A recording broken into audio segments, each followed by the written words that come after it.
Paz e graça a todos. Eu continuo compartilhando da palavra de Deus como começamos na segunda-feira. Começamos compartilhando sobre a tentação de Mateus capítulo 4, a tentação do Senhor Jesus Cristo. E tratamos ali sobre vencer a tentação dos nossos impulsos físicos. Eu quero hoje meditar com você no texto da palavra de Deus, que está em Mateus, dando continuidade, Mateus capítulo 4, os versículos de 5 a 7. A palavra de Deus nos diz então: Então o diabo levou a Jesus até a cidade santa, colocou-o sobre o pináculo do templo e lhe disse: Se és filho de Deus, atira-te abaixo, porque está escrito: Aos seus anjos ordenará a teu respeito que te guardem, e eles te susterão nas suas mãos, para não tropeçares em alguma pedra. Respondeu-lhe Jesus: Também está escrito: Não tentarás o Senhor teu Deus. Nós temos visto e meditamos e pensamos sobre até o termo diabo, que significa aquele que lança uma pessoa contra outra. E neste momento o diabo estava tentando o Senhor Jesus Cristo, num ponto que é comum a todos nós: é o orgulho. É o orgulho. A Bíblia nos diz que o diabo o levou até a cidade santa, colocou-o sobre o pináculo do templo, uma área muito alta do templo, e então ele disse aos seus anjos: Atira-te abaixo. Se és filho de Deus, atira-te abaixo, porque está escrito.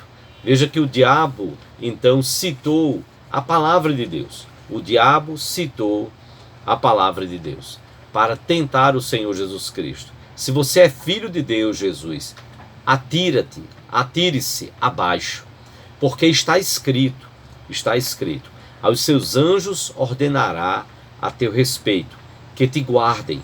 E está escrito também: eles te susterão nas suas mãos, para não tropeçares em alguma pedra.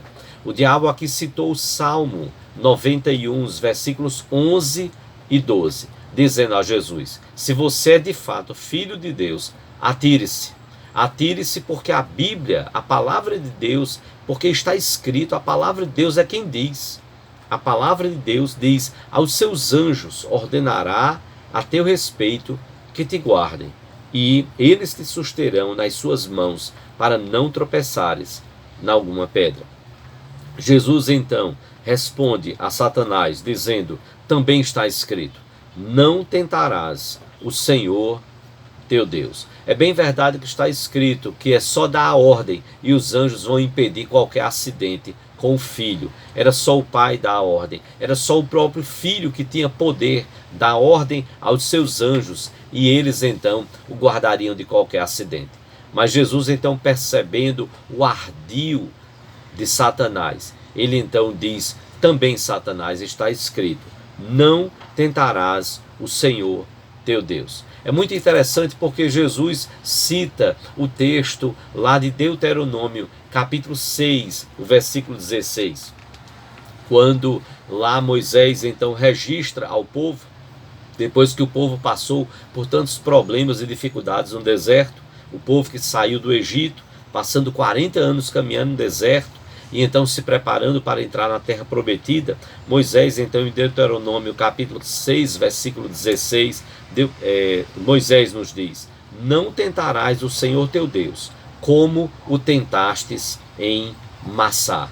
Não tentarás o Senhor teu Deus, como tentastes em Massá. E o que foi que aconteceu em Massá e Meribá, como a Bíblia nos diz? Lá em Êxodo capítulo 17, Moisés escreve e registra o pecado de Israel, do povo de Israel.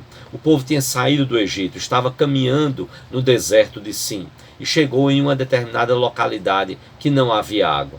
Não havia água para o povo beber, não havia água para os animais, para os adultos, para os filhos. Então o povo começou a se revoltar. E esse é um grande problema. É quando nós somos tomados pelo orgulho e não pelo quebrantamento, pela oração, de buscar ao Senhor, de dizer: Senhor, olha para nós estamos no deserto, Senhor, nós precisamos da tua bênção, nós precisamos de água, Senhor. Não, o povo começou a murmurar e a reclamar. É quando também, como crentes, nós vemos pessoas que estão murmurando e reclamando. E olha que muitas vezes nem estão passando por um deserto, ou mesmo que estejamos no deserto, nós temos muitas lições a tirar. Quando nós precisamos aprender a buscar ao Senhor, não em murmuração e reclamação, porque muitas vezes nós vemos crentes dizendo assim: ah, mas eu estou falando a verdade, ah, mas eu estou reclamando o que é um direito meu. Você já se prostrou diante do Senhor? Você já se curvou diante do Senhor? Já dobrou os seus joelhos para clamar a Deus? Não foi isso que o povo de Israel fez. E o povo foi chamado pelo próprio Deus de um povo de dura cerviz, de um coração duro, de um povo que serve com dureza de coração. Assim não deve ser a igreja. E eu estou usando propositalmente esta camisa que pessoalmente acho muito bonita e com uma mensagem bonita. Igreja, nossa identidade. Qual vai ser a nossa identidade? Nós vamos ser reconhecidos como um povo orgulhoso, pedante, duro de coração, duro de cerviz, ou nós vamos ser reconhecidos como um povo, como diz o Senhor Jesus Cristo: aprendam de mim, que sou humilde e manso de coração. Que desafio para nós que somos discípulos do Senhor Jesus Cristo, de não termos aquele coração murmurador e reclamador do povo de Israel quando estava em Meribá, quando passou pelo dia de Massá. Massá significa provação, Massá significa teste. O povo estava sendo testado e o povo foi reprovado, porque o povo viveu ali a murmurar. Chegou a reclamar tanto com Moisés, que Moisés se colocou em clamor a Deus, dizendo: eles só faltam me apedrejar. O povo estava reclamando e dizendo: para que você nos tirou do Egito? Como se preferissem então viver e voltar àquela situação de escravidão. Agora o povo estava sendo desafiado e provado por Deus e testado. E ali o povo foi reprovado. Porque o povo não buscou em oração a Deus. O povo não buscou sua liderança para dizer: vamos orar juntos, vamos vencer juntos esta batalha. Não. O povo murmurou a tal ponto de que Moisés teve o sentimento de poder dizer diante de Deus: este povo, Senhor, está a ponto de me apedrejar. E Deus então disse a Moisés: passe essa região, você vai levar o cajado, você vai levar os anciãos, e você então vai tocar, vai ferir a rocha e vai sair água lá em Refidim, como está em Êxodo capítulo 17. Mas eu quero chamar a sua atenção exatamente para isso, para o pecado do orgulho. Jesus não foi tomado por este pecado. Jesus venceu o orgulho. A tentação de Satanás foi: atira-te e dê ordem aos anjos, que os anjos vão cuidar de você, para que nenhum mal lhe aconteça. E Jesus então, vendo o pecado do orgulho à sua frente, vendo e sendo tentado pelo orgulho, Jesus vence o orgulho para dizer: não tentarás ao Senhor teu Deus. Eu quero conclamar você a não ser orgulhoso, a não achar que o Covid não pode nos atingir. Não, porque já atingiu a muitos cristãos. Covid, a pandemia, já ceifou a vida de muitos cristãos e nós não estamos livres disto, só porque servimos a Deus. Muito pelo contrário. Deus não quer que nós tenhamos um coração orgulhoso, mas dependente do Senhor, que se coloque em humildade diante do Senhor. Use máscara, use álcool gel, pratique o distanciamento. Nós precisamos ter todos os cuidados, e nós precisamos ser exemplo para a sociedade. Não achar que nada nos acontece. Não só muitos já foram atingidos, mas nós temos muitos e muitos mortos, inclusive pastores, membros queridos de tantas igrejas, inclusive da nossa. E temos pastores que faleceram de Covid.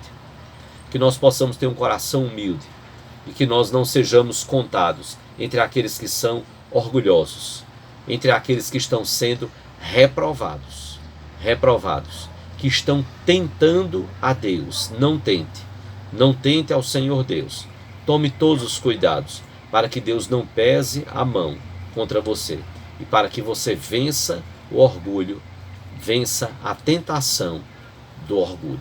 Que possamos olhar para o exemplo de Jesus, que respondeu usando a Bíblia. Satanás tentou Jesus usando a Bíblia e Jesus foi vitorioso e respondeu usando a própria palavra de Deus. Não tentarás ao Senhor teu Deus. Atendendo àquilo que Moisés falava em Deuteronômio, falou em Deuteronômio 6,16. Que nós não devemos tentar ao Senhor, como o povo de Israel tentou, como lá, no dia de Massá, no dia da provação, do teste, em que o povo de Israel foi reprovado por não ter um coração humilde diante de Deus. Vença o orgulho, tenha um coração humilde, como humilde é o nosso mestre e nos deixou o exemplo de aprendermos com ele, que é humilde e manso de coração. Que o Senhor Deus nos abençoe.